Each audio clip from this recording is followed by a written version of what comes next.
Welcome to r/PettyRevenge, where we share stories of small victories over those who have wronged you. Thank you, friends, for subscribing to the channel and for so many likes. And the first story is, our sandwich making skills aren't fresh enough? Well, we won't be serving bologna at this location anymore, ma'am. This is a story about the little things in life. Pettiness, sandwiches, and the price of being an SH person. I worked at a big, at the time, chain sandwich shop about a decade ago. I was a young, fresh-faced teen about as intimidating as a free pamphlet getting knocked around an empty parking lot by the wind. That would soon change. There's me. That's a nice door. 17 years old. Cool guy manager. Male. 29 years old. Lazy owner's wife. OW. 40s. An SH customer. Let's call her thin-lipped. TL. Mid-30s because she always made that pursed lip face. I had just started working at the store, getting used to the job and regulars. About the same time, TL started to make herself known. She starts off being huffy and rude, but we just laugh it off as her being a mid-30s upper-middle-class entitled white lady. This is fine, we get them all the time, and M plays Dawn of Ashes over the speakers sometimes, so it's going to happen. She told us one day she came to our store because it was close, and her young twins and husband loved it, but continued to be rude. Still totally whatever. Then she starts to get mad and become a nuisance. Her twins need the exact same thing. What do you mean you only have one small cookie left? I said I needed two. Or we had to remake food because she didn't like the way it looked. Or she decided she did want lettuce after all. We keep her happy because OW doesn't tolerate unhappy customers and will drive her Mercedes SUV to the store and chew us out. After a few months, TL thinks she deserves extra special treatment because she's there 3 times a week, and now we cannot do anything right in her eyes. She even refuses to let M make her food because she doesn't like him and wants it done by someone else. Finally, one shift she comes in when I'm acting manager. All that means is I turned down assistant manager because of twice the responsibility and a 15-cent raise, but they still gave me most of the management power. And after TL demanding we pull fresh food from the back and telling other people in line how awful the service always is here, she gives me a hard time on the price. I had to substitute things on her order to keep her happy, and it came out to be less than her normal charge, which she didn't realize till 5 minutes of me trying to show her, then asked to see the manager. It's my time to shine. Keeping myself from grinning, hunching over and villain-style cackling, I tell her that I am the manager on duty, and if she has any issues, she can take it up with me. She argues. I confirm I am the acting manager. She glares and leaves. M thinks it's hilarious, and OW is just glad she didn't have to come in and do anything. I feel smug because I peeved her off without breaking any rules. We aren't even close to being done. For some brevity, here are the bullet points of what she does over the next few weeks. Makes female coworkers cry because TL berates her. Complains even more. An example, this can of soda doesn't taste the same as from store X. Talks down to M on her order total because he isn't quick at math, and says she wants That's a Nice Door to come do it. By the way, she was wrong. Brings her kids in, yells what she wants while chasing them around and holding up the line. Tells us how hard she has it with twins, a wealthy husband, and having to come pick up food for dinner. Often will not respond to questions and just stare at you wide-eyed, tight-lipped, and furious. Sorry I asked if you wanted a drink. Threatens to call the health department. Calls the health department, which gets us in trouble with OW. Not because we were being unsanitary, M was strict about cleanliness, but because OW had to buy more cleaning products and replace old sinks. And she still came to our store. I was on my last legs with this job. We had to do something. OW would just comp TL's meal instead of ever disrespect a customer. This was even worse because OW was rarely there, and TL liked getting free food, but only OW is allowed to comp meals. The perfect opportunity came after a few more visits from TL. OW and her husband are Indian, which only matters to contextualize the contempt they showed for people below them. And because oddly enough, they seem to hate other brown-skinned people. I don't understand it, but it's been explained to me by Indian friends as a thing. So one day we decide M will report to OW every time TL came in to build a case against her. OW doesn't trust M, Mexican, so she asks me, white, to confirm his story. And while most of the stories are true, we stretch it a bit. Instead of this store is run so poorly, it became, whoever owns this place does a terrible job and should be ashamed. It worked like a charm. OW was extremely offended and started to come in around TL's normal time to see for herself. OW stepped in one day as she heard TL going off and to help defuse the situation. But OW didn't know what she was doing and did an awful job making TL's at this point very complicated order. By the time they made it to the register, they were in a shouting match. All the anger of being, insulted by TL seemed to fuel OW's rage and finally told her to never come back to the store again. TL said she would take her business to the further store and that we were awful. But of course, TL called and demanded to talk to the owner, and they met at the store and she complained about his wife, OW, the store, how her family loved the food, and now she had to drive an extra 7 minutes to the next store. She let it slip she had been demanding and getting discounts on her meals because of our poor service, which peeved him off, and they had another shouting match in which she got banned from 3 more stores he owned. The real petty part was how much we had to do to make her suffer just a little bit. All in all, she had to drive an extra 14 minutes 3 times a week and pay full price at a store that was warned to give her no special treatment. The second story is, oh, so you're in a rush? Have fun being late for your movie. I work at a movie theater. It's not a huge chain like AMC, but the owners have quite a few of them. The work environment is great, but when we get busy, there are often times where I question why I do all of this SH for minimum wage.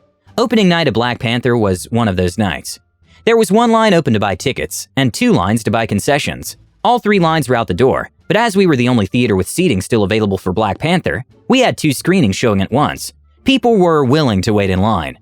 Now enter D customer. He looks exactly like you'd expect him to. Middle-aged, balding, trailed by a small pilgrimage of ill-behaved children. The male equivalent of the "can I speak to your manager" haircut. DC had bought his tickets online. The receipt you receive says you still have to have an attendee to print them out. We have signs posted everywhere saying you still have to have an attendee print them out. Yet for some reason when DC went up to our ticket taker with just his receipts and was told he needed an attendee to print them out, he acted like Copernicus just informed them that the Earth went around the sun. People make this mistake all the time, and usually if they're polite about the whole thing, it's no problem to let them zip in front of the line real quick and print out their tickets, while customers are waiting on their concessions. DC, as I'm sure you can guess, was not polite. He storms up to the front of my concession line with the fury only a truly wronged man can possess. He quite literally pushes the old lady I'm serving out of the way with his shoulder and slams down his receipts on the counter, making my pen drop to the floor, might I add. His eyes burning with the fiery rage of 1,000 dying suns. And yet I still would have probably printed out his tickets if he had just kept his mouth shut. "You have to print my movie tickets," he demanded. "Black Panther starts in 10 minutes, and that effing dumb A over there just told me I can't go in even though I bought my tickets online. So just hurry up and print them real quick so that we can make it, huh, sweetie?" You see, this was DC's grave mistake. That effing dumb A, as he so eloquently put it, was a 60-year-old man named Phil. Phil is a saint. He's worked at this place for longer than I've been alive, routinely buys donuts for the whole crew, and has a surprising amount of knowledge about medieval Europe. To insult Phil was to insult everybody at our workplace, and by God, I would not stand for it. I put on my best retail smile. "I'm sorry, sir, but I'm helping another customer right now.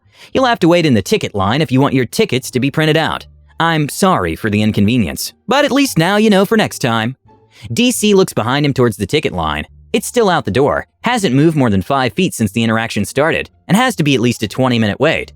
Black Panther now starts in exactly 7 minutes, and the theater is almost full. I can see the wheels begin to turn in DC's head as he realizes there's no way for his entire clan of manlet spawn to fit into the theater together at this point.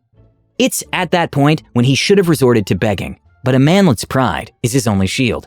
"We're gonna miss our movie. I just need those D tickets printed." As DC is slowly realizing, I am not a merciful God. "I'm sorry, sir, but we're just too busy at the moment. You'll have to wait in line with everybody else." The conversation is over, and I help the next customer. The fire in DC's eyes dies as he realizes he does have to wait in line like the rest of the common folk. And I didn't think I'd feel any greater satisfaction than when I saw him crawl to the back of the ticket line. At least until I saw him again 30 minutes later, giving his tickets to Phil, a rampaging horde of children behind him, screaming about how they're missing the movie. So remember, kids, please and thank you goes a long way, and never, ever insult the people responsible for your tickets. And the last story is, why is the server sitting at our VIP table? The context, my strange job. It's not a common situation, so I think a bit of clarification is needed here. I used to work as a youth animator for the church. I was not a voluntary worker. It was my job. I was a state employee. My country considers that the religion is a public utility service. A parish asked my boss to send someone to help them. They wanted someone to take care of their young people. That's how I ended up working for them. Most of my work consisted in taking care of the spiritual and human sides of those teenagers. Picture a social worker aimed specifically at teenagers with a theological background. To make it short, the teenagers were merely considered cheap labor force. Need someone to move furniture? Need cheap waiters and waitresses for a party? Need someone to sell lottery tickets? Just call Zorg Glubbo and his youths. Being in my early 20s at the time, I was just considered the teenager-in-chief. I could get along with that, but I felt it was unfair to treat those teenagers like cheap maids. And as I always helped the youths when they were working, I was the cheap maid-in-chief. The dinner. It was my second year working for them. I received an email from the parish saying something like, "Oh, we forgot to tell you. There's this important dinner in 2 weeks to thank all the people who work for the parish. 10 youths will help."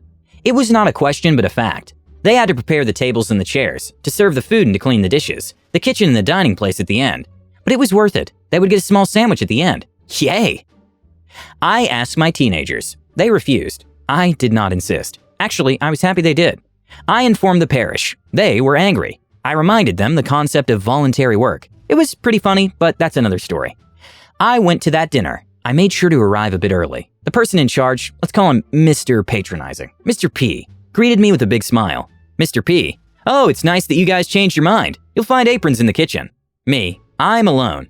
Mr. P, smile quickly fading away. What? You'll do the work alone? Me, of course not. I could see a spark of hope in his eyes. You ask the youths, not me. I won't work for you today. Mr. P, so what are you doing here? Me, well, it's a dinner to thank the people who work here. I work here. I'm here to eat. The look on his face was priceless. They had forgotten to invite me. The only thing I was supposed to eat was the little ham sandwich at the end. I knew it. He could not send me away. That's precisely why I showed up.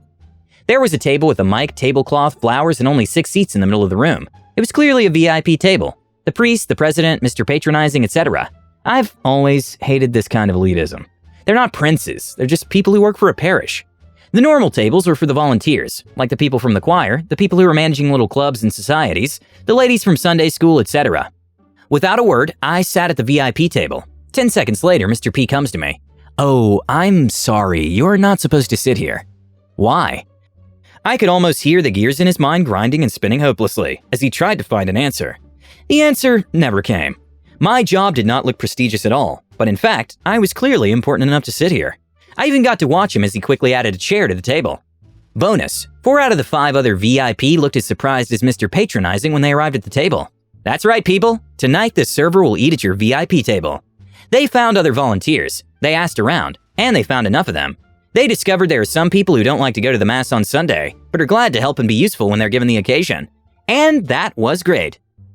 If you want more stories, don't forget to subscribe and turn on notifications. Bye!